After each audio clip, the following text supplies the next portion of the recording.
Iran seize చేసిన నౌకలో ఉన్న 17 మంది భారతీయులకు విడిపించేందుకు భారత్ ప్రయత్నిస్తోంది. వారిని విడుదల చేయాలని విదేశాంగ శాఖ మంత్రి జైశంకర్ చేసిన విజ్ఞప్తికి ఇరాన్ సానుకూలంగా స్పందించింది. ఈ నౌకలో ఉన్న 17 మందిని కలిసేందుకు భారత అధికారులకు అనుమతినిచ్చింది. సిరియాలోని తమ రాయబార కార్యాలయంపై ఇటీవల జరిగిన గగనతల దాడి ఇజ్రాయెల్ పనిగా భావించిన ఇరాన్ ప్రతీకార చర్యకు దిగింది. ఆ దేశంపై డ్రోన్లు, క్షిపణులతో విరుచుకుపడింది. దీంతో పశ్చిమాసియా ఉద్రిక్తతలు మరోసారి భగ్గుమన్నాయి. తాజా దాడుల్లో ఇజ్రాయెల్కు పెద్దగా నష్టమేమీ సంభవించలేదు.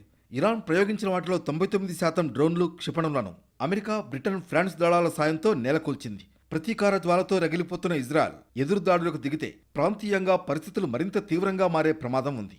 ఇక డ్రోన్, మిసైల్ దాడుల్లో ఒకే ఒక్కరు తీవ్రంగా గాయపడినట్లు ఇజ్రాయెల్ ప్రకటించింది. మిసైల్ దాడుల్లో తలకు తీవ్ర గాయం కావడం వల్ల 7 ఏళ్ల బాలిక విషమ పరిస్థితిలో ఆసుపత్రిలో చేరి చికిత్స పొందుతోంది.